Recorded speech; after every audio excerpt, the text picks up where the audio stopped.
Welcome, everybody. We're going to try to start on time. But I don't know about you, but I could listen to Lydia play some more music. I was really soothed and relaxed with her music. We have so much talent in this church. It's incredible. So I'd like to welcome everybody here. I think everybody here has been here at some point except our guest and his family. They're sitting back there. Most of his family. They just arrived a few hours back, and we are blessed to have Dr. Sandoval with us tonight. And I want to do a shout out to Beverly, who was the contact. He knew you from before and was the contact to set this up. It's taken a lot of work, and this has been jointly sponsored by Health Ministries, but also Personal Ministries. So we're happy that he's here. And I want to say a few words about him. I learned a few other things talking to him just now. So Dr. Mark Sandoval obtained his doctorate in medicine from Loma Linda University in California, School of Medicine. He's double board certified, emergency medicine and also lifestyle medicine. And he, at this time, is serving as the founder and president of New Paradigm Ministries. And this is in Missouri. I learned today that the town is called, or at least where his home is, Kabul. Never heard that, but interesting town. Cabool. 741 miles from here, just so you know. He's been there about a year and a half. Before that, he was the chairman of Health by the Book and also president and medical director of Uchee Pines Institute. How many of you have heard of Uchee Pines Institute? A few of you have, that's right. And he served there for about 10 years. And he was also Health Ministries director of the Gulf States Conference. So he served many different hats. Probably one of the most interesting things that I learned today is that he was in Trinidad and Tobago, said it in Spanish, Trinidad and Tobago. And he was there for about 2.5 years. He was the director of the family medicine practice in the ER department, the emergency department. So he's been around. He's even been to Mexico, the southern part of Mexico. So I think we're going to have a great time with Dr. Sandoval tonight. If there is anybody that isn't familiar with the church, just so you know, in the back at each side are the restrooms. We're so glad that the deans are here. We've missed you here for many, many years. And also there's water back there. I want everybody to have water. I'm sure that's part of the ministry that is going to be discussed tonight. So in the website, there are some interesting things that you can look at, so I would encourage you that. I want to post the titles of the sessions that are going to occur over the weekend. So tonight is where disease really comes from. I'd like to know that. I really would. I went to medical school, but still trying to figure that. And then tomorrow, Sabbath school, is at 10:15. Why we take things personally. And then we're going to have a break session with sounds, music, and other activities at 11:30. We will have the Sabbath sermon, why we do what we do. Then in the afternoon, after a lunch break, we are going to start at 3 p.m., and that is going to be one session in the afternoon. No, wait a second. 2 sessions, right, in the afternoon. How to be free from loss and how to be free from the past. And then on Sunday morning, starting at 10:30, right, Joan? 9:30? Okay, 9:30. The key to victory. And then the second session, a love that transforms. So we are really blessed and fortunate and actually really overjoyed that Dr. Sandoval is here. I'm glad I've met you today. I'd like to say that in the website also we learned that Dr. Sandoval has a passion for God and serving him in everything that he does. He particularly enjoys sharing the gospel and its impact on healing spiritually, emotionally, and also physically. And also enjoys home life with his wife. 6 children. 5 of them are here. And we're also happy to have you guys here joining us for this weekend. So with that introduction, I'm going to yield the time to him, and let's have a word of prayer right before we start. Father in heaven, We're so thankful, Lord, that you've brought us here tonight at the close of this week as we enter into the Sabbath in the next hour and a half. Lord, we know that you have brought Dr. Mark Sandoval to our church, our community tonight and this weekend. And we know that you will praise, we will praise your name through his presence here, that we will learn about mental health, learn how to be at peace with you, at peace with others, and learn to prepare for the second coming of Christ. We're asking that anybody that's still on the way, you protect them, you guide them here, that you bless all the activities throughout this weekend. Don't let the devil intervene. Don't let the devil make things difficult this weekend, that we can have a wonderful time together and we can learn from you and learn from him. In the name of Jesus we pray. Amen.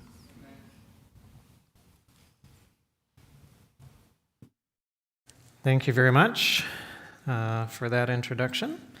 And it's a pleasure to be here with you and to be able to spend this time together and to learn and grow together and to be challenged together as well. The topics that we're looking at are also covered in the topic of the law of life. And anyways, we'll be pulling that out on Sunday. But looking at understanding health and healing, we need to have a framework in which we understand how health happens, how disease happens, and how we can get back to health when disease has come around. And for that, we are going to use the analogy of a tree. Anybody seen a tree? All right, good. So at least everybody that raised their hand can see, because there's lots of trees around. We are about 3 to 4 weeks behind you in Missouri, because right now our leaves are just starting to come out on the trees. So as we drive south, then we get to see spring and fast forward. And as we drive back home, then we'll see spring in reverse as we're going back. But trees, obviously, there are noticeable things about trees, and you might notice the trunk of the tree, you might notice the branches of the tree, you might notice the leaves of the tree, the shape of the tree, and if it's a fruit tree, you might notice the fruit that are on the tree, especially if it's an unusual type of tree or fruit on it. Sometimes you can get fruit on trees that is quite big. You've got breadfruit, but then you have jackfruit, and you have some things that can be actually quite interesting. Well, if you have a tree that has some bad fruit and bad leaves on it, does simply plucking off the bad fruit and the bad leaves fix the problem? Did the problem come from the bad fruit and the bad leaves? No, of course not. It's deeper than that. Now, from a health standpoint, the bad fruit and the bad leaves represent symptoms. Anybody know what symptoms are? Yes, we've all had them, and we continue to do so. It might be things like pain, it might be coughing, it might be itching, it might be sneezing, it might be a number of different discomforts that you might have, symptoms. And those symptoms, again, are like the bad fruit and the bad leaves on the tree. If you simply pluck them off, you haven't really fixed the problem, because the problem lies deeper than that. Now, the symptoms are there, and they're there for a good reason, but we don't usually like the symptoms, and so we like to get rid of them. So if you have symptoms, let's say that you have pain or you're coughing or something of that nature, and you have those symptoms, what do we typically do in order to treat the symptoms? All right, so there's medication, a pill for every ill, and there tends to be many pills for each ill as well. There's different options that we can choose from in order to treat it. So let's imagine that you have pain, and you have pain just in the middle of your shoulder blades back here in the back, and it's a really excruciating pain. It's a stabbing pain. You can't lie on your back because of this pain. It's severe. And so you take a pill that you have from, over the counter, and it might take the slightest little edge off of it, but you still can't sleep on your back. You still have significant amounts of pain. So you go to your doctor and you get you tell them about the pain, and they give you a prescription for a stronger pain medication. And unbeknownst to your doctor, you take the over-the-counter medication and the stronger medication at the same time. And, well, it takes a little bit more of the edge off of the pain, but you still can't lay on your back. You still can't, it's still painful. And so you go back for a second opinion. And somebody actually does a physical exam, and they discover there's a reason why you have back pain. Right? So, did the pill take care of the problem?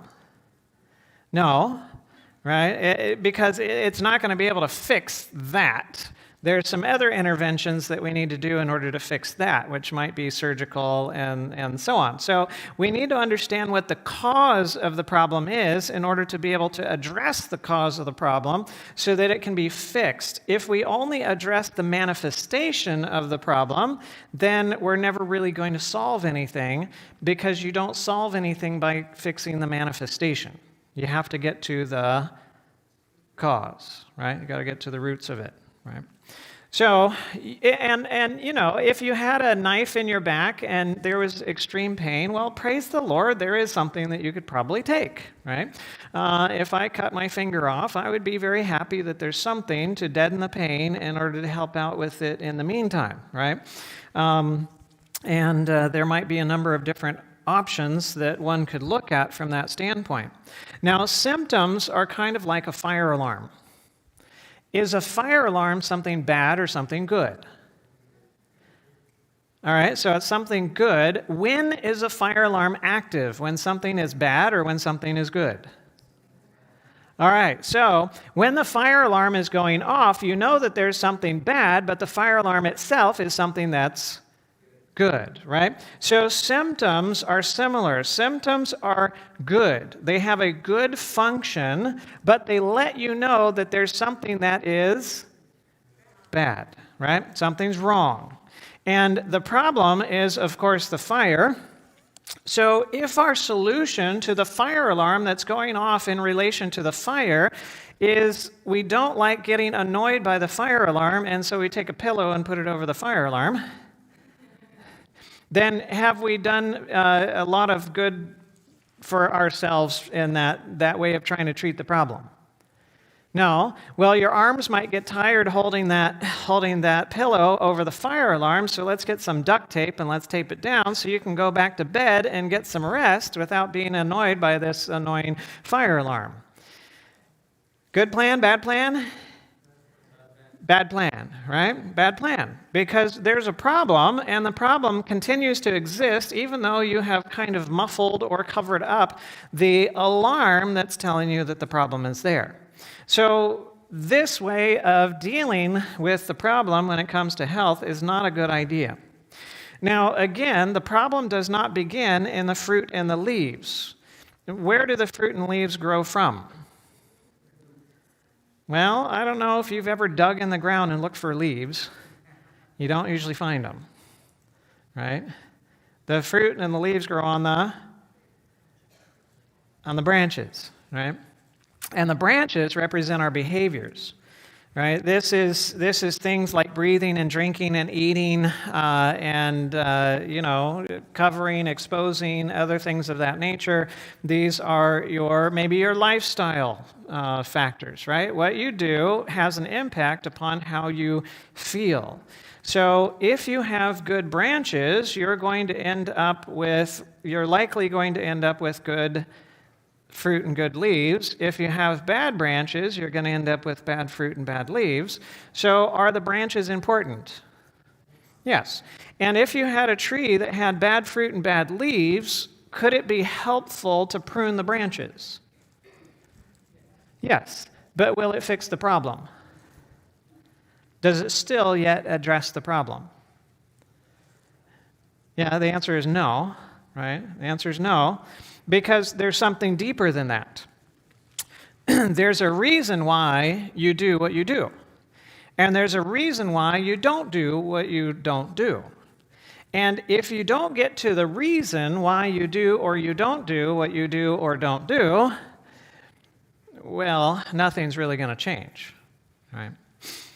So in my career, again, I started in emergency medicine, and I've done ER and urgent care and family practice, and ran the ICU for a while, and I've done some hospitalist work and so on. So I got a bit of experience from a clinical standpoint in hospital and outpatient settings. And I started with predominantly symptom care. When it comes to dealing with individuals' problems, and I wasn't satisfied with that because they continued coming back with the same problems, and then I was just trying to manage it, and I wasn't happening to manage it actually quite well because they kept coming back. And I didn't want to go into medicine in order to Band-Aid something. I wanted to fix it. And I recognized that I wasn't fixing it because people kept coming back with the same problem over and over again, and that's a pretty clear sign that it's not fixed, right? It's only being managed to a certain degree. And, so I made this leap of faith and turned, and went into a different direction, and then I moved to Uchee Pines so that I could learn about lifestyle and natural remedies. And so then I started practicing from that standpoint and teaching individuals how they can eat and how they can drink and how they can exercise and all of these different things. And it was good. It was good. It was all good. And indeed, we could get people off of medication, and we could get disease processes to start reversing and so on. But one of the problems that I ran into is that the longevity sometimes wasn't there. In other words, an individual would make changes while they were at our lifestyle center. They would continue those changes for a few weeks afterwards, but a lot of times they would start reverting back to what life had been because, well, a lot of reasons. And so what I saw in patients that had the greatest success were the ones that had the greatest consistency over time, right? If you took a medication for your diabetes, for example, and you took that medication once a week, but it was meant to be 3 times a day, how well do you think it would work? Yeah, a little bit, right? But not much at all. It's not really going to make a big dent in the disease process. If you had a medication that was meant for 3 times a day, and you did 3 times a day for a few weeks, and then, well, now it's been months since you had it last time, how well is it going to work? Yeah, it's not going to work either, right? And it's the same thing from a behavioral standpoint. If you eat well, that will have an effect until you stop eating well. And if you exercise, well, that will have an effect until you stop exercising. And, everything from a behavioral standpoint will have its effect until you stop doing that thing, and then it just won't have its effect anymore. And so then I was like, well, what's going on? How can I help individuals to be more from a long-term standpoint, and how do I understand their disease and their disease process so that I can intervene and help them to be successful long-term? Well, I had to understand a few more things about the human being and how we function. And one of those is that, well, it's not just symptoms, it's not just behaviors. What do the branches grow off of? The trunk. And the trunk represents our needs. Anybody here have needs? Yeah? All of us. All of us have needs, right? So we need things like oxygen, we need water, we need food, we need warmth, right? We need sunshine and so on. There's various different things that we need. And what we need because of what we are. You need oxygen because you are an animal. If you were a plant, you would need carbon dioxide. That's right. So the plants breathe in carbon dioxide, we breathe in oxygen. The plants breathe out oxygen, we breathe out carbon dioxide, so we have this nice little cycle of recycling these chemicals between each other. But because of what you are, you need what you need. Can you change what you are? No, you can't change what you are, so can you change what you need? All right, can you decide today that you don't need oxygen and now survive without oxygen? No. You can try. I'll tell you, it's not going to work very well. And you don't have to try very long to figure out it's not going to work very well. You could decide that you don't need food anymore, but you're going to find out in a little while that's not a good idea because you still need food. Right? And so you need what you need because you are what you are. Now, everything that you need it because of what you are, but everything you need comes from somewhere. Does it come from inside of you or does it come from outside of you? Like the oxygen that you need, where does it come from?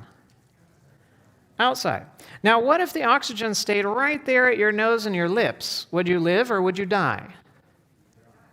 You're going to die, right? If that oxygen stays right there at your lips, you're going to die because the only way you're going to live is if that oxygen comes in and it becomes a part of you, right? And water, you need water. Does the water that you need come from outside of you or inside of you? All right, comes from outside. But if it stays outside of you, are you going to live or are you going to die? You're going to die. So the only way you're going to live is if that water comes inside of you and becomes a part of you. It doesn't matter how close what you need is to you. It will do you no good unless it is in you, right? Unless it comes in you. Now, who is it that has to bring in you what you need? Oh, it's you, right? It's you. So that oxygen is not going to just blow itself into you in order for you to breathe, right? You have to actively breathe. And if you don't actively breathe, well, guess what? Unless you're on a ventilator and it's doing the activity for you, you're going to die. And the water is not just going to squirt down your throat. You have to drink, right? And drinking is an active process where you bring it in. You need food, but the food's not going to crawl down your throat, hopefully. If it does, we need to examine what you're eating. But it's not going to crawl down your throat. What do you have to do? You got to eat, right? So it's an active process. So everything first takes in what it needs, but then what does it do with it? Does it keep it to itself or does it give it away? Right? So how big would you be if you kept every bite of food you ever ate? And how heavy would you be if you kept every swallow of whatever liquid you drank in your life? And how expansive would you be if you kept every breath of air that you ever breathed in your life? Well, probably one of us would not fit in this room unless we were quite young, because we would be absolutely huge. So everybody and everything takes in what they need actively, but you don't keep it to yourself. You pass stuff along, right? And something else lives off of and benefits by what you pass along. And then it takes in and it passes along, and something else takes in and passes from that and passes along, and so on. And everything takes in what it needs and passes it along, and something else benefits from what you get rid of. You breathe out, and the plants benefit from what you breathe out. You urinate, and the plants or certain critters benefit from that as well. You go to the bathroom, and and there's lots of stuff that likes to feed and eat off of that, including bacteria and microorganisms and small little critters, and eventually into the ground and all that kind of stuff. Other things benefit from what you get rid of.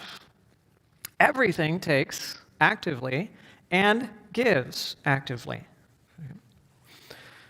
So, since you can't change what you need, and you can't change what you are, then you can't. You have to modify everything else in order to match the needs, right? So if you have a teeter-totter that goes up and down, back and forth, there's a certain point on that teeter-totter that doesn't move, doesn't go up and down. That's what we call the fulcrum. Right? It's a point where it doesn't move, it just stays stable right in that particular point. Well, the fulcrum of the individual is your needs. That doesn't change. But your behaviors can change, and your symptoms can change. So if you need what you need, but you don't behave in such a way in order to supply what you need, is that going to work out well, or it's not going to work out well? Yeah, it's not going to work out well. So you breathe, but that's because you need oxygen. You drink, but that's because you need water. You eat because that's because you need food. Your actions are there, your behaviors are there to supply what you need. And if the behaviors match your needs, things will work out well. But if your behaviors do not match your needs, things are not going to work out very well. Either you're taking in too much of what you need, too little of what you need, or something that you don't need. That's going to lead to problems, right? Now, if you have a tree that has bad fruit and bad leaves, is the problem in the fruit and the leaves? No. Is the problem in the branches? No. Is the problem in the trunk? No. We have to get deeper. So what comes under the trunk? The roots, that's right. And the roots represent our beliefs. You don't necessarily know what somebody believes until you start talking to them, investigating, and so on. But what somebody believes is very important because the beliefs will drive the behaviors. You will do what you believe. If you believe that you need Dr. Pepper, what are you going to do? You're going to drink Dr. Pepper. That's right. Because if you believe that's what you need, then that's what you're going to do. Now, do you need Dr. Pepper? This may be debatable, right? Now, that was my favorite soft drink growing up, was Dr. Pepper. So I use that as my example. But anyway, so do you need Dr. Pepper? No, you don't. You don't, right? Everything that you need was in the first 7 days of creation, right? Everything that you need in order to be healthy is in the first 7 days of creation. If it was after that time, you don't need it in order to be healthy, right? Now, does Dr. Pepper have things in it that you need? Yes, most of it is water. Do you need water? Yeah. It has a lot of sugar. Do you actually need sugar? Yes. Yes. You would die without sugar. Now, the type of sugar has an impact, right? But if all you had access to on a deserted island was table sugar, and that was the only thing besides sand that you had to consume, well, praise God for the table sugar. It'll keep you alive for a while. Right? Because it's part of what you can use and you can metabolize and you can, produce energy from it and so on and continue to live. So yes, Dr. Pepper does contain things that you need, hence you don't just die when you drink it, but it also contains things that you don't need, so over time you will die when you drink it. It'll take a time. Because it's got stuff that you need, but it also has stuff that you don't need, and so it will affect you over time. Now, if you have a tree that has bad fruit and bad leaves, what are you going to fix? What are you going to fix? Well, you can pluck off the bad fruit and bad leaves, and we said that didn't fix the problem. You can prune the branches. That doesn't necessarily fix the problem. There's not much you can do with the trunk of the tree. It's just the trunk. I mean, you can cut the thing off, but, that's pretty much it. The roots, how much do you do with the roots? Unless it's been in a pot and it's root bound, and so you rip the roots out from each other so that it can start growing in a different direction and plant it in the ground. If you have a plant or a tree that's doing poorly, what do you fix? The soil. That's right, because that's where the problem is going to be. And the soil represents your sources. Now, you can be drinking water But if it was a number of years ago and you lived in Flint, thank you. Yes, you lived in Flint. I was thinking Detroit, and I was like, no, north of Detroit. If you lived in Flint, well, you could be drinking water, and it might not do you so good. Because the Flint River, well, it used to glow green back in the days.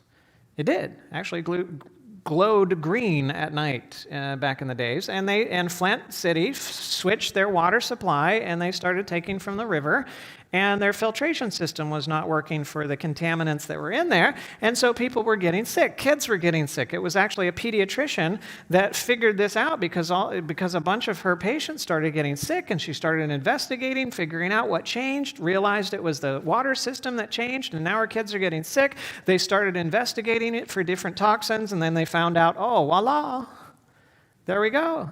We're poisoning the whole population. Well, they were drinking water, but it wasn't just water. It had poison in it too. Right? So if you have a source that has too little of what you need, for example, if you have a tree and it's in dry ground, not going to do so well. If it has too much of what you need, like it's soggy, soppy, and it's not a cypress tree or something like that. It's not made to, grow right in the depths of water and whatever. Well, it's not going to do so good either. And if it's got the wrong stuff in there, like you water your tree with diesel, is that going to work well? No, that's not going to work well, right? So it's got to be the right stuff in the right quantity. And if you believe according to your needs, then you're going to behave according to your needs. And if you have a good source for what you need, then you'll take what you need in the quantity that you need it, in the timing that you need it, and then that's going to end up with good fruit and good leaves. But if your beliefs do not match with your needs, and so now you think you need more than you need, or you think you need less than what you need, and so you end up in a deficiency, or you end up in an excess, or you believe you need something that you don't need, like Dr. Pepper, or you have a wrong source where it's just got bad stuff in it, well, it's not going to turn out well. You'll end up with bad fruit and bad leaves. Make sense? Yeah. So we need to understand all of these and consider all of these things when we think about health. Now, you need oxygen, you need water, you need food. Anybody here need love? Yeah? Yeah? Maybe? Okay. All right. So love is a need as well. Everything that you need because of what you are. Anybody here human beings? Yeah, Homo sapien? Yeah, okay. All right, so because of what you are, you need what you need. And one of the things that human beings need is love. Now, everything that you need comes from where? Comes from inside of you or outside of you? Outside of you. All right, so where does the love come from that you need? Outside of you, all right? Outside of you. And whose responsibility is it to bring in what you need? Your own. Right? It's your own responsibility. So, everything that you need, you have an action or a behavior to take in what you need. You need oxygen, so you breathe. You need water, so you drink. You need food, so you eat. You need love, so you... What do you do to bring love in? Okay, all right. So, yes, that's a common response that I get. Okay, so I need love, so I give love. All right, so you need oxygen. So in order to get oxygen, you give oxygen. Does that work? No? You need water, so in order to get water, you give water. Does that work? No? You need food, so in order to get food, you give food. Does that work? No, not at all. It doesn't work at all. So if you need love, you are never going to take in love by giving love. Doesn't work. Because the giving is different than the taking, right? Or the receiving, right? It's different. All right, so let's imagine that you were having a bad day and you were grumpy and things were not going well. Maybe the boss fired you. Maybe they looked over you and, gave somebody else a raise and so on. It's just not going so well. And you go home and you happen to stop by the mailbox on the way and you pick up the mail and you notice that there's a letter.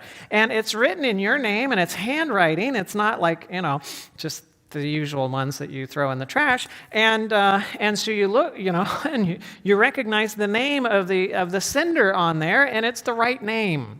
I don't know who it is, but it's the right name, and so you go inside and you open the letter, and it says, "Dear so and so, I've been thinking about you, can't get you off my mind, thinking about the next time that we get to spend together," and and they're recounting this, that, and the other thing, and then at the end it says, "Love so and so, XOXO," and whatever. So how do you feel after reading the letter? Do you feel appreciated? Yeah? Do you feel loved? Yeah? All right, so what happened before reading the letter and after reading the letter? How did you go from feeling dejected and down and so on and so forth to feeling loved with a letter? Was there any love in the ink? No. Was there any love on the paper? Right? Can you get the paper and can you extract love out of the fibers of the paper in order to collect the love into this little corner and then weigh it and so on? Can you? No. So what is it that happened in the process of the letter?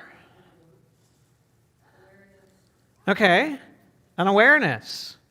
All right. In order to become aware, you have to have something to become aware of, and that something that you become aware of is information, right? So awareness needs information. Guess what the letter contains? Information, right? Contains information.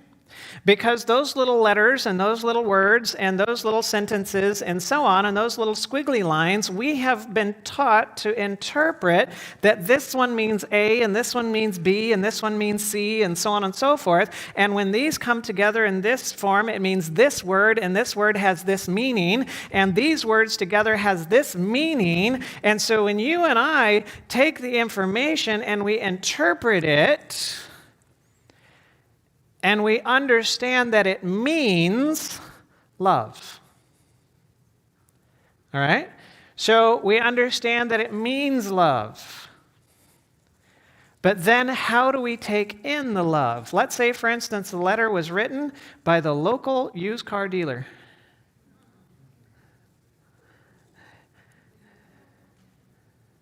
You're going to accept it? You're going to feel all lovey-lovey? Oh, this is so wonderful. They love me. Right? Are you feeling that way after the used car salesman letter? No. Why? Because you don't believe it. You don't believe it. Right? When it's from the right person, why do you feel loved afterwards? Because you believe it. You interpret it to mean love and you believe it, right? So it is a process of thinking which involves belief that then takes the love and brings it in. That's the behavior that brings in love, right? It's a process of thinking where I then take information that means love, I interpret it as love, and then I believe that it's for me. Then I take it in. Now it becomes a part of me, and now I feel loved, right? I feel loved. All right? So now, when it comes to love, we said that love comes from where? Inside or outside? Outside. What if I believe that people are the source of the love that I need? Isn't that logical? I mean, isn't that where we go for love, right? So what if you go to a person as your source of oxygen?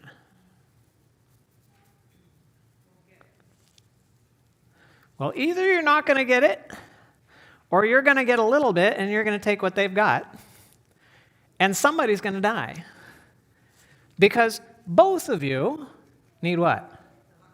Oxygen. So if you take oxygen from somebody else, then you're going to deprive them of what they need, and now they're going to die. What if you go to somebody else as your source of water? I know this is weird. It's just weird, right? But I'm trying to make a point in the physical so that we can make applications. All right, let's do food, all right? You go to somebody else as your source of food. Oh, what's going to happen? Yeah, well, they're going to die in the process of you consuming them. We would call you a cannibal, that's right.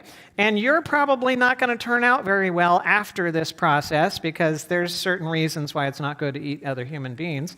And, besides the whole murder thing, but, there's diseases that you can get passed along just from eating other dead people, and so on, or live ones for that fact. But anyway, so if you go to somebody else as the source of what you need, and they have the very same need that you have, and you take from them that which you need so that you can have it and be supplied and fulfilled, but they have the same need as well, then you end up like a cannibal. And guess what? When it comes to love, we're cannibals. When it comes to love, we're cannibals. Because we go to somebody else going, oh, I need that love. But guess what? They need it too. Right? They need it too. Now, how many people can be the source of what they need?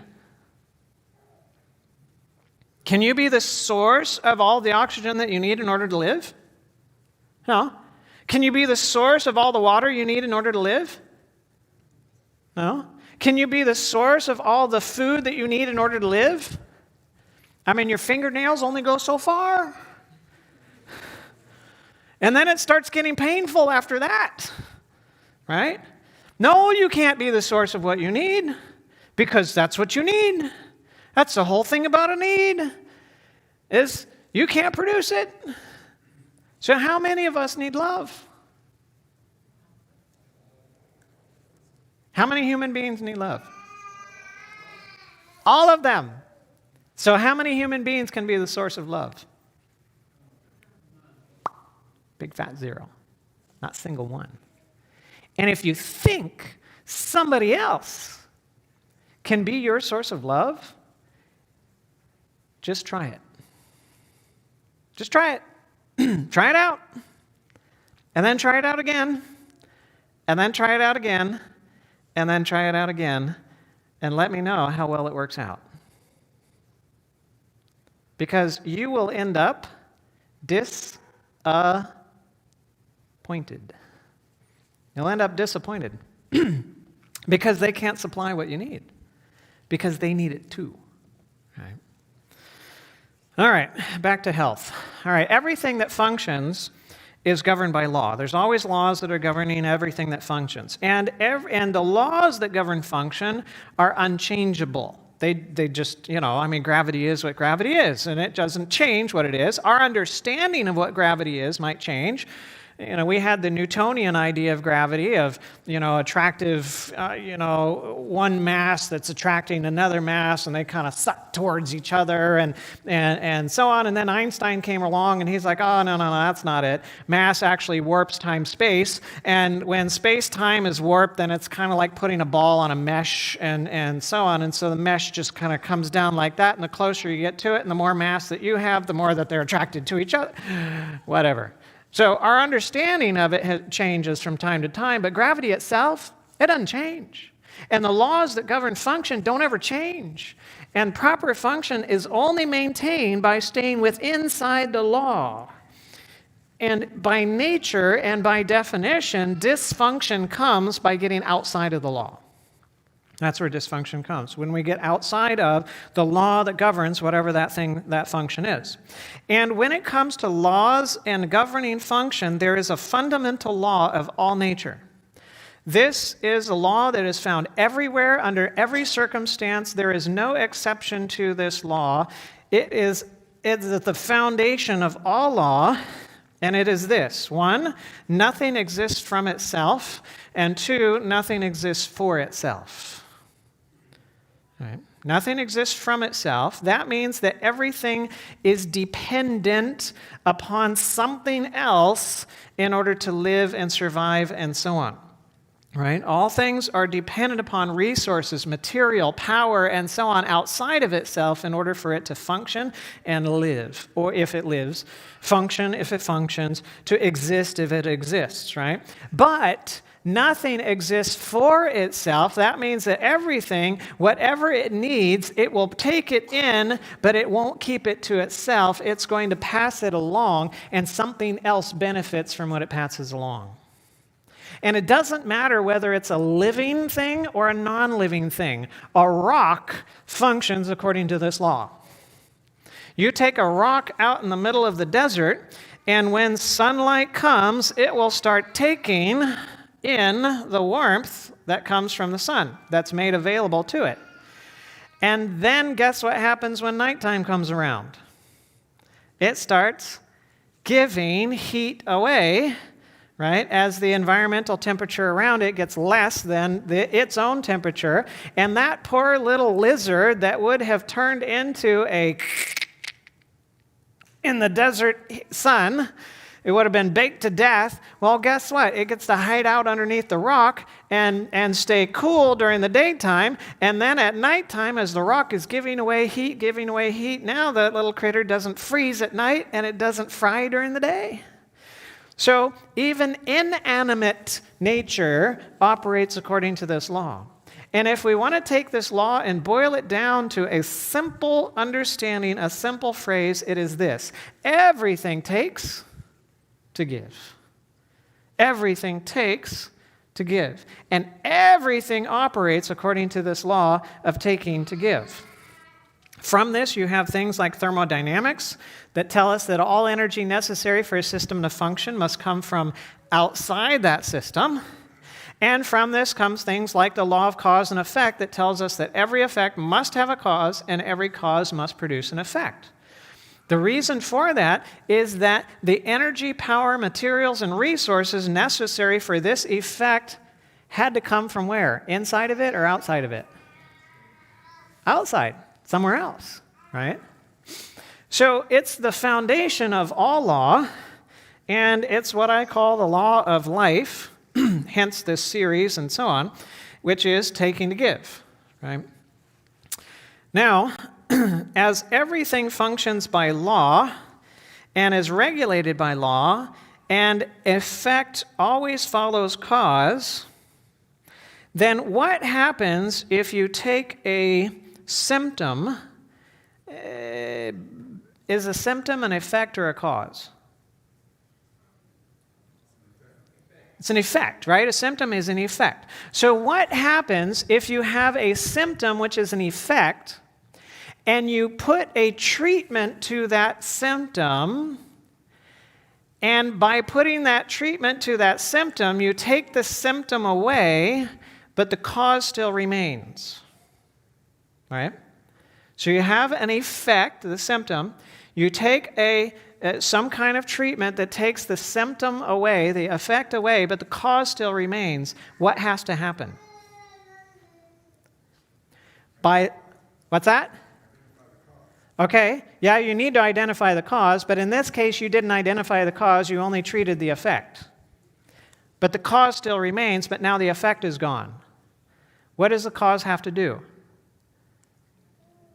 It has to produce another effect. Has to produce another effect in order to manifest its presence, right? So that means that every treatment that takes care of an effect, a symptom, but does not remove the cause, must, by law, produce side effects. Must produce side effects. Because if the cause is there, it has to produce an effect in order to manifest its presence. Every effect has a cause, and every cause has an effect. Right? So I don't care if it's herbs, I don't care if it's medications, I don't care if it's surgery, I don't care if it's radiation, I don't care what kind of treatment it is. If it does not address the cause, but it successfully removes the effect, it will produce side effects. It will. Right? All right, let's go on a journey. Now we're going to look at function from a different standpoint. All right, so here we have a road, and on the road is health. And there on that road, there's proper function, and it's comfortable. Anybody like being comfortable? Yeah, I like comfortable, right? And there's certain things that you need in order to be healthy. You need oxygen, you need water, you need food that we talked about. You also need warmth. Anybody like having warmth? Yeah, because if you didn't have any warmth, you'd be a frozen crispy. You know, like 0 degrees Kelvin, where there's no molecular movement or anything like that. You'd just be ding, ding, ding. And if you ding too hard, then you just go, psh, you know, and whatever. It doesn't work very well.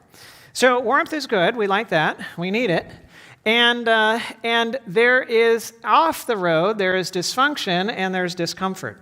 And the farther you get off the road, the more discomfort and the more dysfunction that there is. And there's something that defines whether you're on the road or whether you're off the road, and that defining line that tells you whether you're on or off is called the law. So the law determines in any given thing that the law is governing whether you're above the bounds of the law or whether you're below the bounds of the law in whatever that is. For example, with the warmth, let's say that your temperature goes above the law that governs the body temperature. How do you feel? All right, so you don't feel so good. We might call it hot, right? Or feverish or something of that nature. You don't like it, doesn't feel good. That's called symptoms. So you have symptoms when you go outside of the law, because now you're no longer in the confines of the law, and now there has to be something to let you know you're outside of the law. And that's called symptoms, right? So, what's that? Yeah. So there's something now that needs to be done in order to fix the problem. So if you're above the law, and you're hot and you're above the temperature that you should be, now there's mechanisms that can come into play in order to bring your temperature back down so you can be in the confines of the law, like sweating or drinking cool water or getting out of the heat or fanning yourself or something in order to get your temperature back down so you can be within the confines of the law. But does anybody care or even think about the law? No. What do we think about? Comfort. That's right. That's what we're looking at. We're looking at comfort. So we're looking at being uncomfortable and doing something so that we can become comfortable. And amazing, comfort and function go together. And discomfort and dysfunction go together. So when you're looking for comfort, you're actually looking for function because they go together. It's nice that it works that way. And of course, it works in the opposite direction. If your your warmth goes down too far below the level of the law, how do you feel? You feel cold. Now, what are you going to do? Are you going to turn the fan on? Fan yourself? Drink more cold water? Turn the air conditioning on? No. You're going to do the opposite. You're going to turn the heat on. You're going to cover up. You're going to, increase your inner body contact so you're not losing as much heat and so on. You're going to shiver. You're going to stop sweating and other things of that nature so that your temperature can get back up so that you can be comfortable. And now you're back within the confines of the law, which is great, right?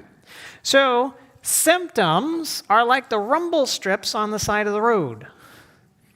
They let you know you're getting off, and there's a problem. Now, rumble strips, I hate driving on rumble strips. Anybody like driving on rumble strips? No, they're made to be annoying, purposefully annoying. But I'm really glad that there's rumble strips, because I might not be alive today if there weren't rumble strips. Because I was on my trauma surgery rotation at Loma Linda, and I had pulled one of those, 40-hour up straight and whatever, and having to take care of patients and in surgery and the traumas and other things that are coming in, and it was, and then you get at the end of the day and your brain is fried, but you have to dictate charts and do, oh man, it's just a pain. And especially when you can't think after you've been up that long, and then you get all that done with, and then it's time to go home, and I got my vehicle, and it's only a 15-minute drive home. But I tell you, it was about 2 minutes down the road. And I was the second or the third lane over, and I woke up on the rumble strips. I went to sleep driving. I praise God for rumble strips, right? I'm very glad for them, but I don't like them. I don't like driving on them. But I'm glad that they're there. And the symptoms are like the rumble strips. They let you know something's wrong. Now, if you keep going and you don't just stop at symptoms, well, you get to disease. Now, things are really going bad, and it's getting worse, and it feels worse because you're getting farther from the law.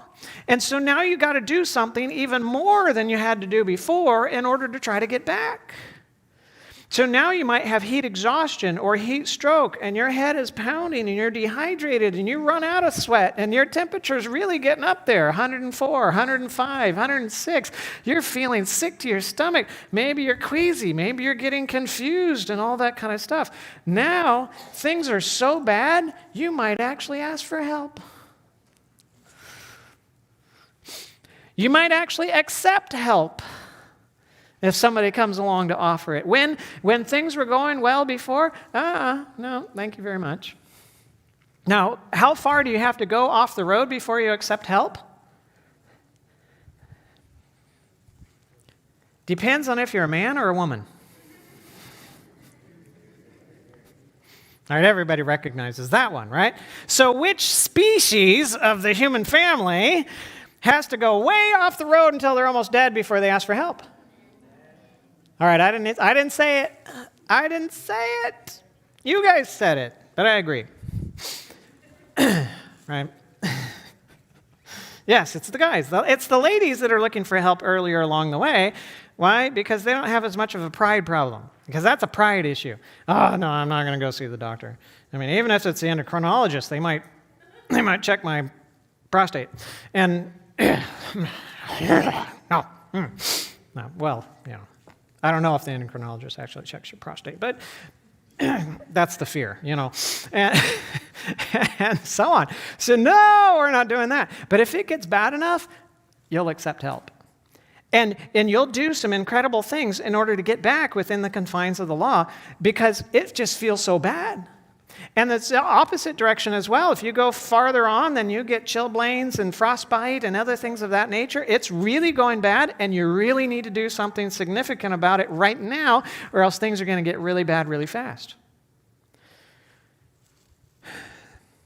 Now, what happens if you don't stop at disease? Yeah. Then you end up with death on either side. And there's this gray zone called the point of no return. You're still alive, but you're not getting back. Right? You're still alive, but you're not getting back, at least from a human standpoint.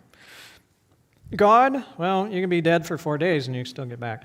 But from a human standpoint, there's that point of no return.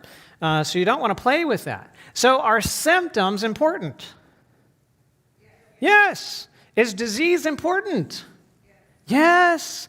Now, the symptoms and disease are not there to create a problem. The symptoms and disease are there to show you there's a problem. But the symptoms and the disease are not the problem. They're only the manifestation of it, to let you know something's wrong so that when you get off the road, you can redirect and get back on the road. Right? So, anybody need love? Okay. So, is there possibly a law that governs the function of love? And that if we get off of that or outside of that law that governs the function of love, that there could be symptoms and disease and even death from that standpoint? Yeah. Yeah. It's true too. So health is proper function, which is the effect of staying within the law. And disease is dysfunction, which is the effect of going outside of the law. And symptoms and disease are like the fire alarm and the rumble strips. They're good. They're good. It's good to be able to have the warning signs. It's good to be able to have the warning signs. Is it good that you have to have the warning signs? No.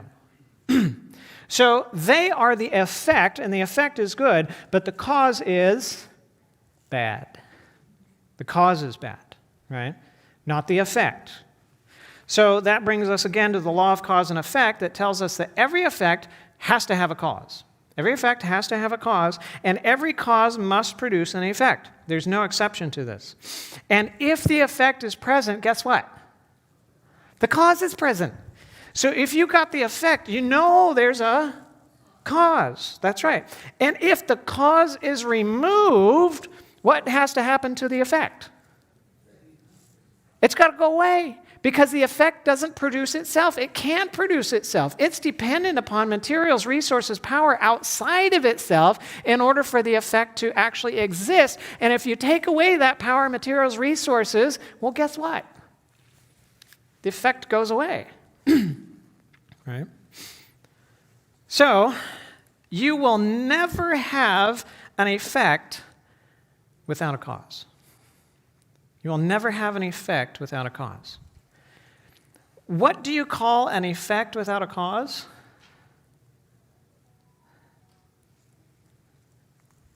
Chance. That's what you call an effect without a cause, is chance. So, according to the law of cause and effect, there is no such thing as chance. There's no such thing as chance. And actually, there's nothing that is truly random. Random is simply our inability to predict what will come in the future in regards to a particular situation. Let me ask you this. Is there anything that God cannot predict? No. There's nothing that's truly random, right? Nothing. In fact, the Bible tells us in Proverbs 26:2, the curse causeless shall not come. There will never be an effect without a cause. Never. And we're also told that in the laws of God and nature, effect follows cause with unerring certainty. And the will of God establishes the connection between cause and its effects. So let me ask you an uncomfortable question. Who's in charge of the effect? Who's in charge of the effect? If the laws of God in nature, effect follows cause with what? Unerring certainty. Who's unerring? God. The will of God establishes a connection between cause and its effects. Who's in charge of the effects? I think I heard it. God. That's right. God is in control of the effects. What is God not in control of? The cause. The cause. He is not responsible for the cause, but he does take responsibility for the effect. The effect is never wrong, it's always right. It's the cause that can be wrong or right, right? So what do we call breaking the law? Depends on what law we're talking about. We might call it a crime, right? Felony, misdemeanor, something of that nature. Yes, but we also, in this religious context, we call it sin. So when we talk about sin and the law being broken, which law are we talking about? Okay, so we're talking about God's law. And what's the foundation of God's law? Oh, it's love. Yeah, it's love. So guess what? Disease is the result of a love problem.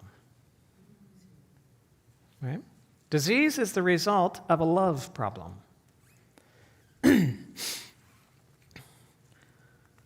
There is a divinely appointed connection between sin and disease. A what kind of appointed? Divinely. No physician can practice for a month without seeing this illustrated. If he will be observing and honest, he cannot help acknowledging that sin and disease bear to each other the relationship of what?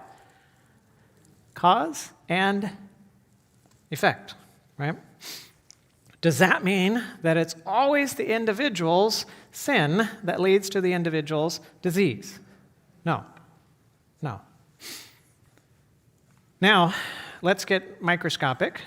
This is a representation of a cell. You have 50 to 100 trillion of these in your body, except for the little people in the room. But as adults, we have 50 to 100 trillion cells in our body, and we have over 250 different types of cells, and each different type of cell has a particular function, but every cell functions like a little factory. And what does a factory do? Yeah, it produces a product. Right? So there's always some kind of product or products that are made by each different types of cell. And some cells are going to have overlap so that, you have this type, that type, that type, and they're all producing the same product. But in order for it to be a different type of cell, there's a certain product that this type of cell produces that no other cell in the body produces, right? Otherwise, they'd all be essentially the same type, right? Now, your function of your body is dependent upon the function of all of the individual cells in your body. And so what happens if you lose a particular type of cell in your body?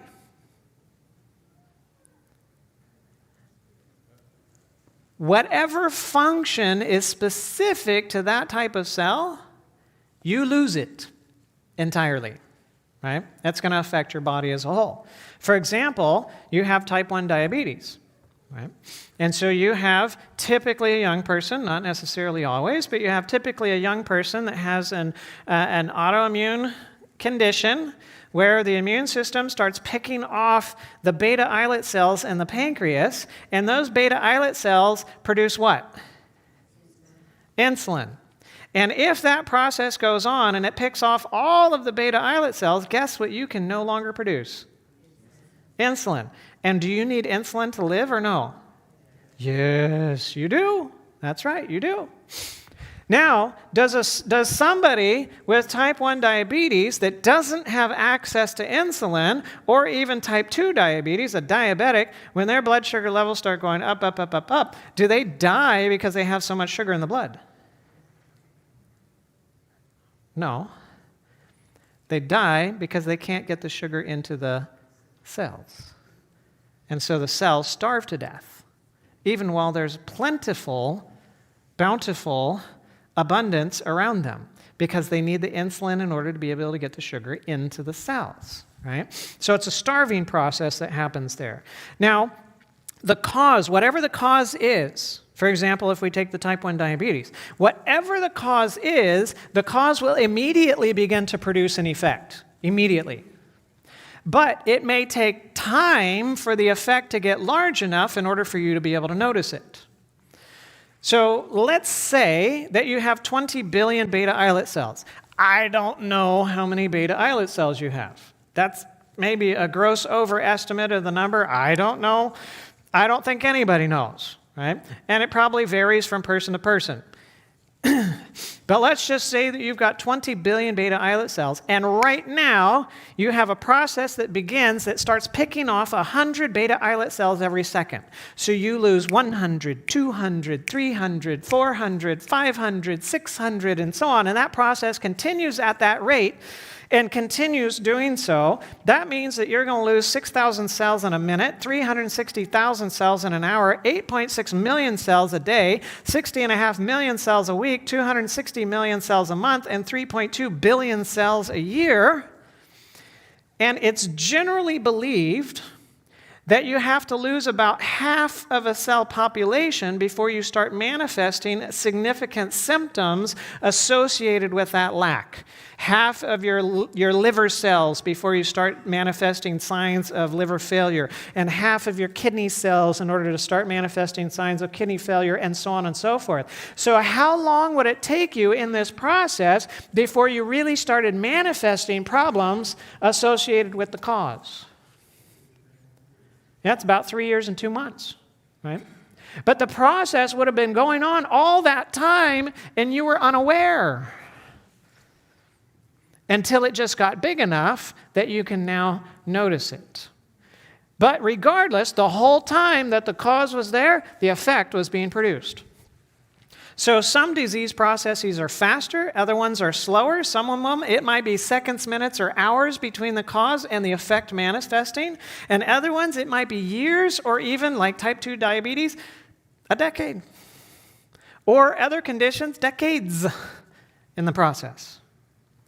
But it must be true that the cause must be in place before the effect is noticed, and that if the effect is present, the cause is also present, and if the cause is removed, the effect must begin to go away. So this is my diagnostic slide. Now, this is my diagnostic slide. Do you want to know what the cause is? The cause has to fit into this criteria. Has to fit into this criteria. 1, whenever you had the first symptom associated with the problem, the cause was in place before that time. Right? When you started having the first symptom, the cause was in place before that time. We might not necessarily know exactly how long before, but it had to be before. And 2, as long as the disease process continues, the cause must still be there. Because if you take the cause away, what has to happen to the process? It has to stop. Because if there's nothing driving the process, then that process has to stop. Or if it's a normal process that should be going and it's being hindered, then when you stop the hindering, then it should resume back into its normal process, right? And things should work the way that it should. So whatever the cause is, the cause had to be there before your first symptom, and the cause has to still be there as long as the disease process continues. If it meets that criteria, it can be the cause. If it doesn't meet that criteria, it cannot be the cause. If you started having your first symptom 15 years ago, and you started your sugar cravings 10 years ago, well, guess what wasn't the cause? All the sugar cravings and the sugar that you were eating. That wasn't the cause. Because if the craving came after the beginning of your first symptoms, that can't be the cause. It can be an effect, but it can't be the cause. The cause had to be there in place beforehand, and it has to still be there. And once you identify the cause and you remove it, then the effect has to go away. Is it important to understand what the cause is? Yeah. Because if all you do is monkey around with the effect and you don't get the cause, then you don't fix anything. Don't fix anything. Right? And I completely agree. I was never taught what the cause was. I didn't know. And in fact, if you get any doctor and you nail them down and you say, okay, well, yeah, I got this condition. What's the cause of it? The physician is going to revert to risk factors, right? The physician's going to refer to risk factors. Okay, well, because you're a female, because you're this age, because of this and that and the other things, well, that puts you at a greater risk for having, Cause and effect has nothing less than 100% association. If it's 99%, it's not the cause. Cause and effect has nothing less than 100% association between the two. If it's a law, the law is always in effect. It's not sometimes in effect. It's always in effect. It's got to be 100%. It's all or nothing. Right?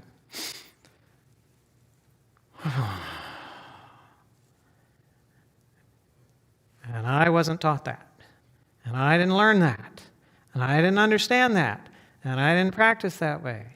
And it's been a long journey of seeking to understand things and understand how they work and dysfunction, and then how to get people back to function. So, do your cells function according to the law of life, taking to give?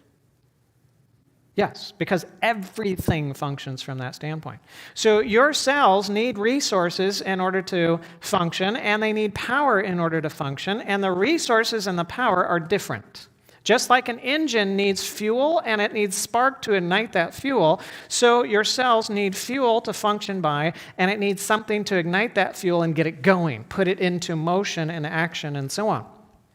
And it's the cell's own responsibility to take the resources, bring them in, and to take the power and bring it in as well. Because everything has its own responsibility to take in, and then it has its own responsibility to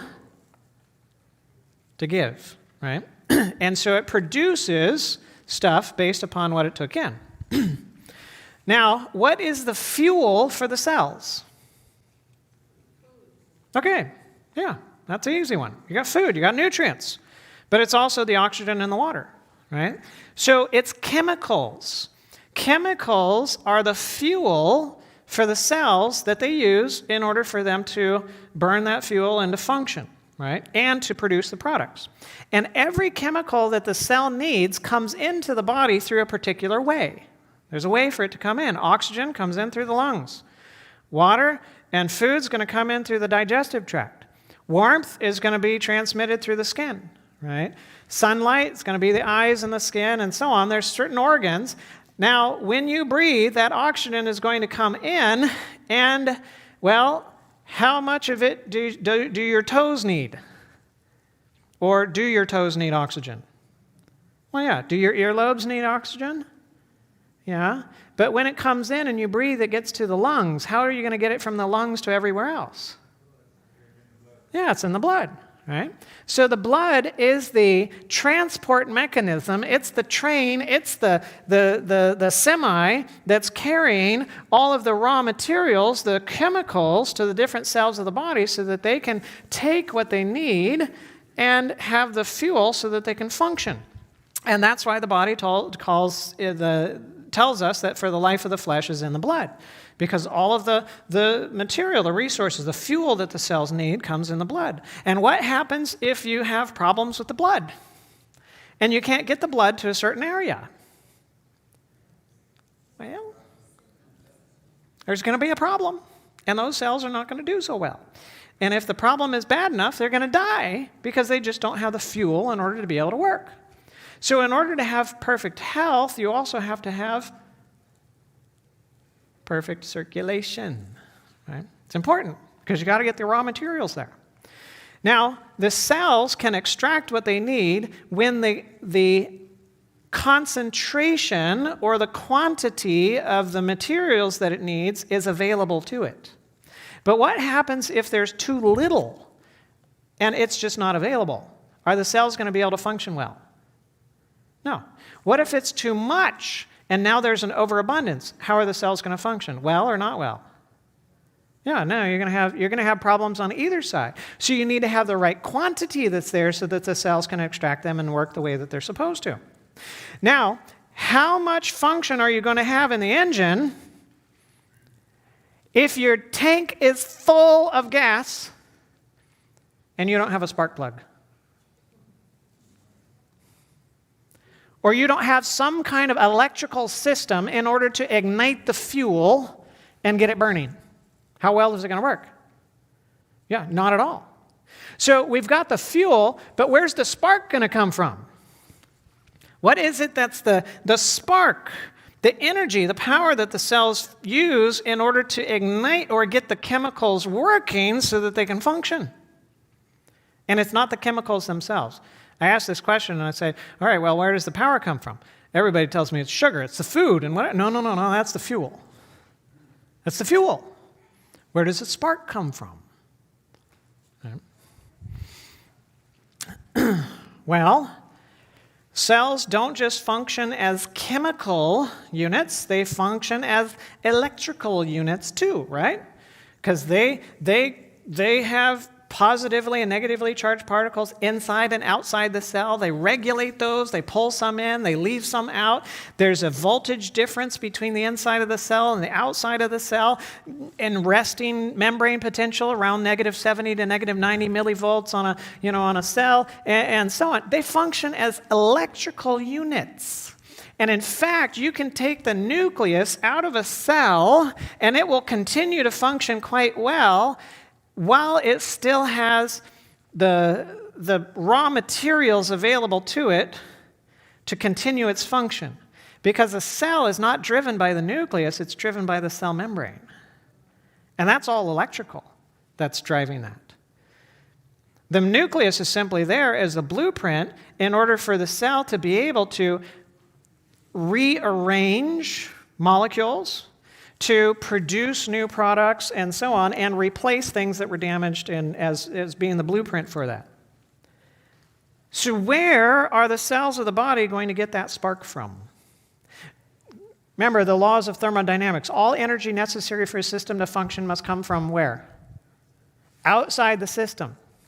So where are the cells in your liver and your spleen? I was pointing to kidneys and I was saying spleen. So where do the cells in your liver and your kidneys and your spleen and your pancreas and your heart and your lungs and so on? Where do all of those cells get the energy from, the spark, in order to use the fuel?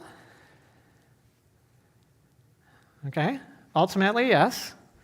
The next step along the way is the nervous system, right? It's the nervous system.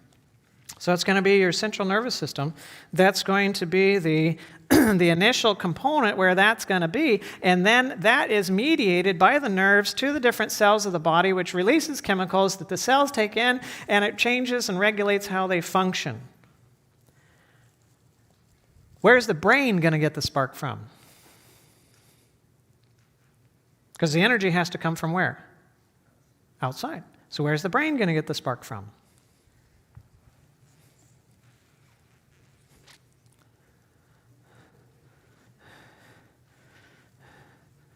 Outside of itself, and it's not the chemicals. It's spiritual information. Spiritual information, which is itself a power in a different form. But that spiritual information is there and is the foundation of that spark. You see, we're not just physical, we're also spiritual. And as everything that we need comes into the body through a particular organ, then the spiritual must come in through an organ as well. And we would call that organ the spirit, right? So each individual has a body, and you have a spirit. And we were created that way. In Genesis 2 and verse 7, the Lord God formed man out of the dust of the ground, breathed into his nostrils the breath of life, and man became a living being. The dust being the body, the breath of life being the spirit, and the living being being the soul. That's you. You don't have a soul, you are a soul. And just like a computer involves software and hardware, how much function is there when you only have software? None. How much function do you have when you only have hardware? None, right? The only time that you ever have function in a computer is when you have the software and the hardware together, right? If you separate them, no function of either. Similar in the human being. You've got a spirit, you got a body, and the only time that they have function is when they're together. Separated, no function. Right? But when you bring the software and the hardware together, does the software stop being the software? And the hardware stop being the hardware? No. It still is what it was, and it still has its individual components of function, but it only functions when it's together. And it's the same thing with the spirit and the body. No function if they're separate, only function when they're together, but the Spirit doesn't stop being the Spirit, and the body stop being the body when they come together, and they each have their individual components of function, right? And so God created man in his own image. In the image of God, he created a male and female. He created them. So at creation, which came first? Was it the physical or the spiritual? Well, I might deceive you by this picture because I don't have a picture of the beginning. It's kind of hard to get a picture of that before there was light, right? So who created? God did, right? And we're told, Jesus tells us, and he's pretty good authority, God is what? Spirit, right? And Genesis 1, 6, and 7, God said, and it was so.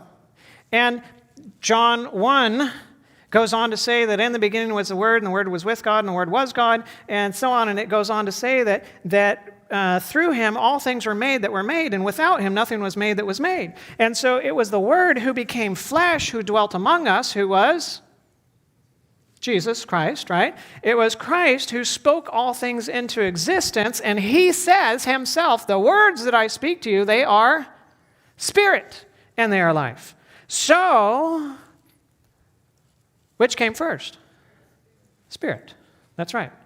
And from spirit came everything that's physical. Right? From spirit came everything that's physical. So it's the spiritual that's first, and you and I are created in God's image, and so in us it's the spiritual that's first. That's the beginning of the individual. The body is the ending of the individual, but it's the spirit that's the beginning of the individual. The body does not control the spirit, it's the spirit that controls the body. And you begin as an individual in the spirit, not in the body, but the spirit cannot function at all without the body. Right? Can't function at all without the body, right? So that spiritual information is taken in by the Spirit, made available to the cortex of the brain, which then turns into electrical impulses that you can measure, and that is transmitted down the nerves to the different cells of the body, which release chemicals by which the cells change their function and their regulation, and it's the soul, the mind, the brain, and the spirit together that can think. And how did God create us to think? According to error or according to truth? Yeah, according to truth. He's the author of truth, right? And he created man in his image. So he created man to think like he thinks. And when truth is the foundation of the spiritual information that the Spirit is taking in through this pathway, how many processes in the body are regulated through here? All of them. All of them. All of the processes are regulated through here. Right? Mind diabetes. So there's a study that was done where they took individuals that were diabetic and they put them in a test. And they had them do a computer test and this kind of stuff. And for one group, they had the clock, and every 15 minutes they had to notify one of the examiners that they had completed a section so that the examiner could come and switch to the next section so that they can continue on with the process. And in one group, they switched them into 3 groups. In one group, they had the clock running in normal time, just like it does for you and I. In another group, they had the clock going twice as fast as it normally would. And the other group, it went twice as slow as it normally would. And they all had the same time period they had to get through their test. And so one group ended up being there for 90 minutes, another group ended up being there for 45 minutes, and another group ended up there being there for 180 minutes. And interestingly enough, for all of them, their blood sugar levels tracked according to their perceived time and not actual time. Because every group perceived that they were going through time at the same rate because they didn't have any other, thing to look at and so on. It was based on their perceived time. And so their blood sugar levels went up and then came down depending on when they ate and so on based upon their perceived time. Quite interesting There's another woman that I know, and when she finds out that her grandchildren are coming over, she has an implantable, she has a glucose monitor, and it monitors what her blood sugar levels are. When she knows that her grandchildren are coming over, and she's insulin dependent, by the way, when she knows that her grandchildren are coming over, guess what happens to her blood sugar levels? They go down. Because she loves her grandchildren. And she's happy when they're coming over to spend time with Grandma. Huh. Interesting. So, we were created so that the mind controls the body and all of the functions of the body under the influence of truth. And when it's truth, then the mind can control the body the way that it's supposed to, and it ends up with proper function. But if it's lies or error, that's the foundation of that spiritual information. And if that's what's taken in by the Spirit, made available to the cortex, and then through the nerves and so on to the different cells of the body, that's going to result in dysfunction. And that dysfunction is quite interesting because it can be generalized or it can be very localized, where it ends up, right? And I so much want to cover these things. Quickly, dysfunction can come because of inheritance. Blueprints are bad. Bad blueprints from a prior generation. But guess what? You get the bad blueprints when you were only one cell. And then from that one cell, it multiplies, and then where do you find the bad blueprints? How many cells? Every cell of the body, right? If it's inheritance, then it's going to be in every cell of the body. Only certain cells use certain genes. So if the defect is in a particular gene, then it will only manifest itself usually in certain types of cells that will use that gene. If there's other genes that other cells don't use, they're not going to manifest the problem. But it must be true that in every cell that uses that gene, which will be every cell of a particular type, the problem must manifest. Right? The problem must manifest if it's inheritance throughout all cells of a particular type, like sickle cell disease. Right? Every cell has the problem, and under those environmental stressors and so on, it's going to manifest. Every cell has the problem. Every red blood cell does. What if you have cancer that develops in one part of the colon? Can that be inheritance? No. Can't be. Because inheritance must manifest where?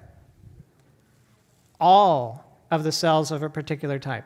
Now, the only way that it can manifest in a particular part of the colon is if you only have that certain type of cell in that location. Then it can happen there. So you could end up with thyroid cancer that is inherited throughout the entire thyroid, but what happens if you have a nodule here, a nodule there, or a nodule there? Can that be inheritance? No, can't be inheritance. Now, does it mean that inheritance can't be a cofactor in the process? Yes, it can. Absolutely.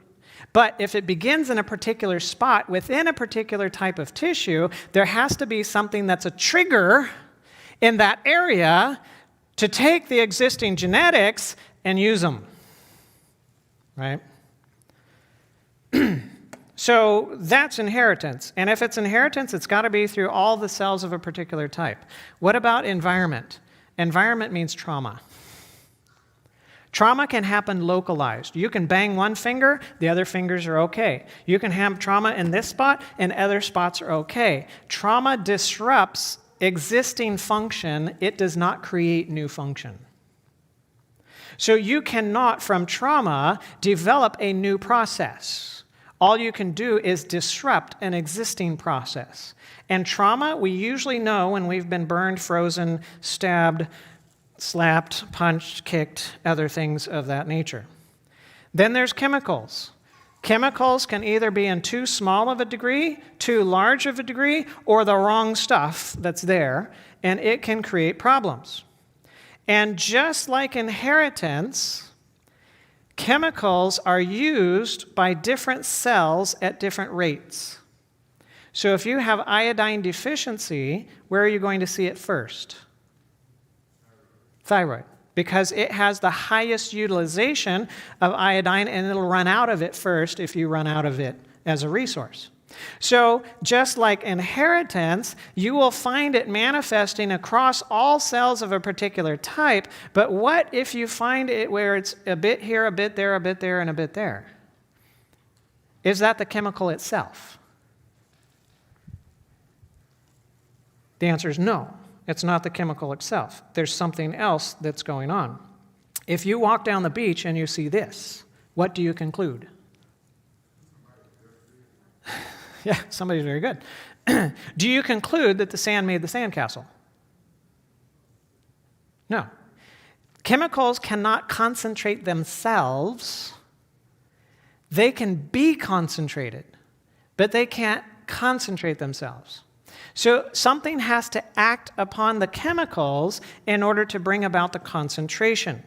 So if you have an individual that has gouty arthritis, and that's in their first left great toe, the podagra on that side, and they have lots of pain and inflammation, then the cause of that obviously is,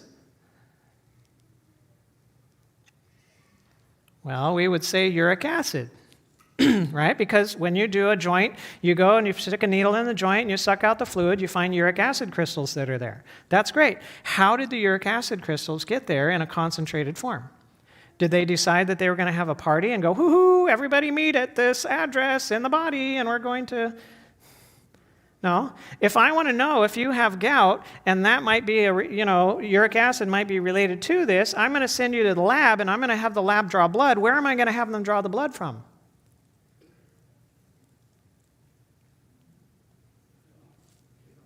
Your arm or your hand. I'm not going to have them draw it from your toe. I don't need to have them draw it from your toe because I know from a chemistry standpoint, it doesn't matter where I get it from in your bloodstream. There's this thing called diffusion, and the concentration of your uric acid is going to be the same whether I get that blood from your groin or your foot or your neck or your arm or your hand.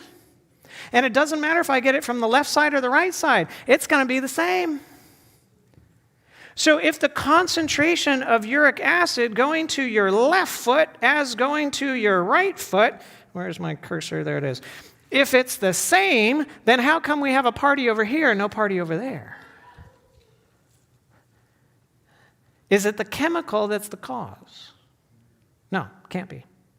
Can't be.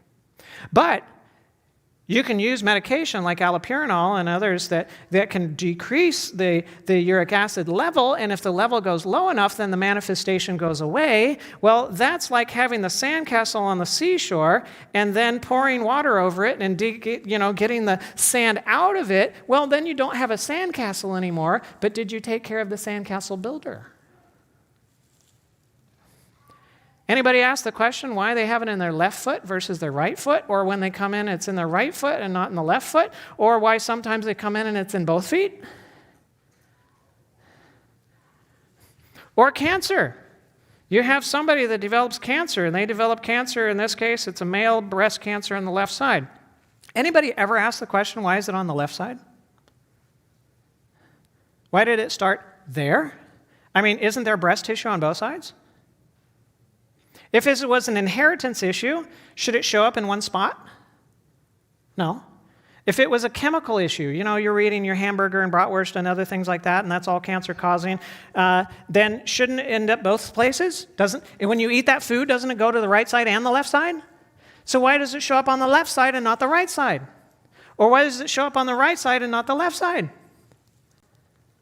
We're never taught to ask these questions. Why? Because our professors don't know the answers. So don't ask the questions you don't have the answers to. It makes life much easier, right? But if you get kind of, and you start asking the questions that, that you don't have answers to, and you start thinking about it, and you start going, okay, well, if it's cholesterol that causes the plaque, but the cholesterol concentration is the same there, and there, how come I end up with a plaque right there?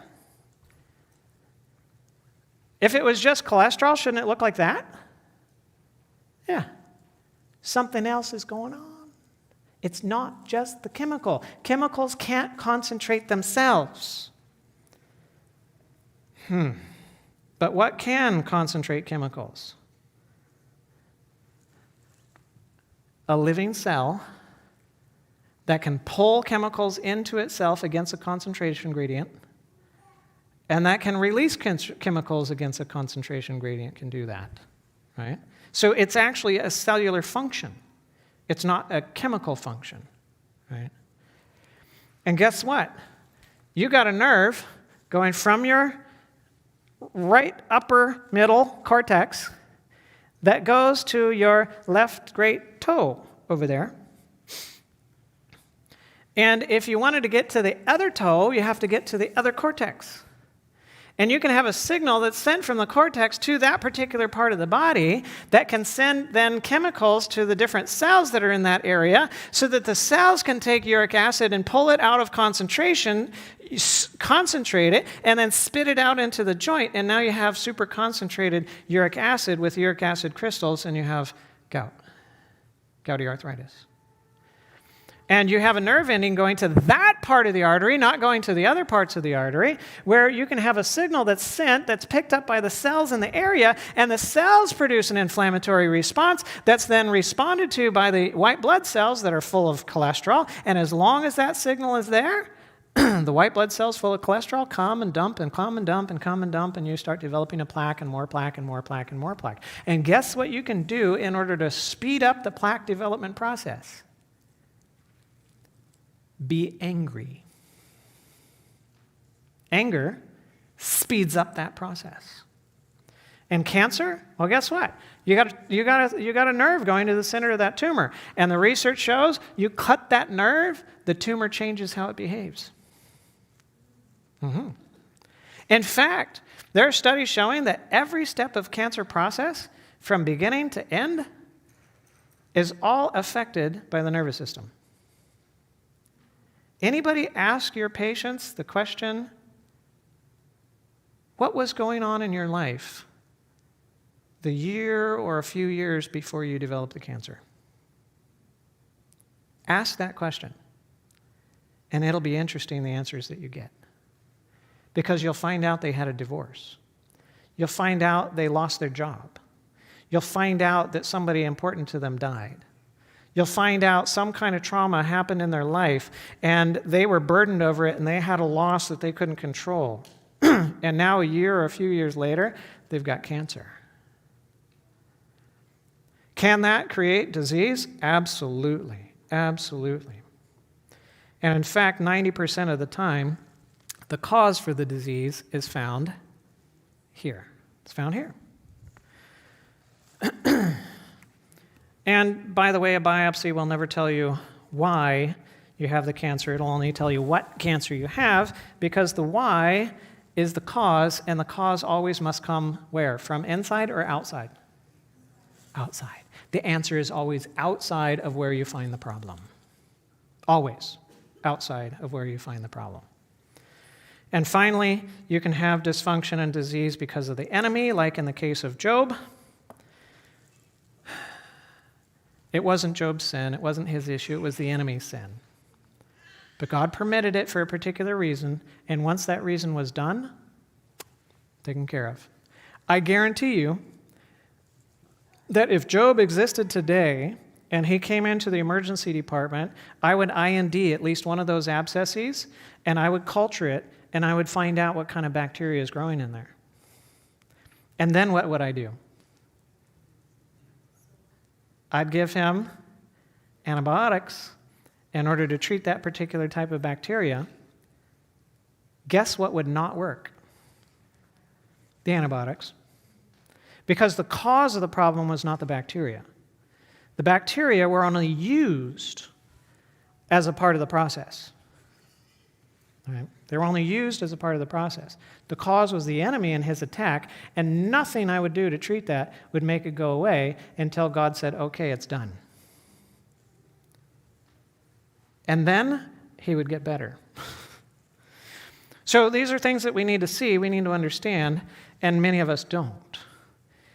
So we've been talking about physical health. Sorry, I waxed a little long because I know we're a little short on time for tomorrow, and I need to get through some really important things from a mental health standpoint tomorrow as we start looking at, okay, well, why do I take things personally? And how can I get to the point where I don't take things personally? And how come I do and respond the ways that I do and so on? And how come that, can your boss ever give you cancer?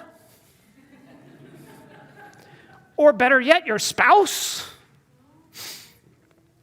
Well, tomorrow, come, find out. Right? We're going to be talking about all those things and getting into things of more importance. This is just, we're just starting to scratch the surface now. It gets even better. But I'm going to pray so that I don't worry the saints too much, and then you can go on your way and you can think about all this stuff and then be back tomorrow. And if you think others that weren't here would benefit by being here, let them know, so that they can be as well. And this is recorded online. This is on the church's YouTube channel and Facebook page. So if you need to go over it again, you can go over it again. And so we'll work on that. But let's pray.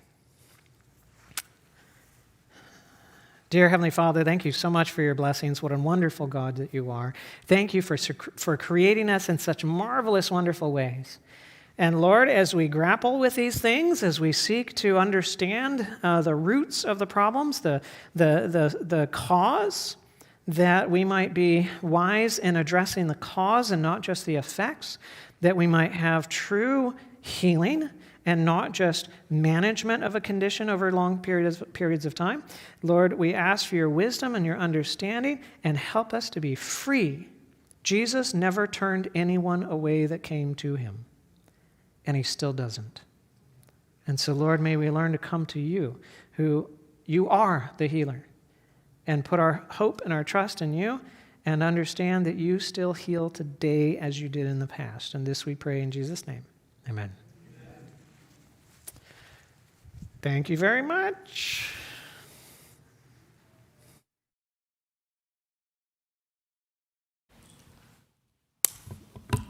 I learned a lot. One of the things that I learned is that you got to use this. Can't leave it in the bottle. So please, there's plenty of water back there. On your way out, take a bottle, drink it on your way home. We're going to have more tomorrow. We're going to have plenty of water. It's a blessing. Tomorrow at 10:15, we'll convene here. Why we take things so personally. I'm really excited about that because I've taken things personally sometimes. I think we all have. So have a blessed evening, drive safe, and we hope to see you and many more. On your way out, we have some of these little brochures that you can share with your friends and family.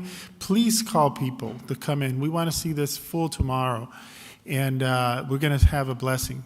There's going to be 4 sessions tomorrow, okay? And in between the first, second, and then the third and the fourth, we're going to have a wonderful meal that I think Christina's been working on that with some other people. All right, thank you, and have a good night.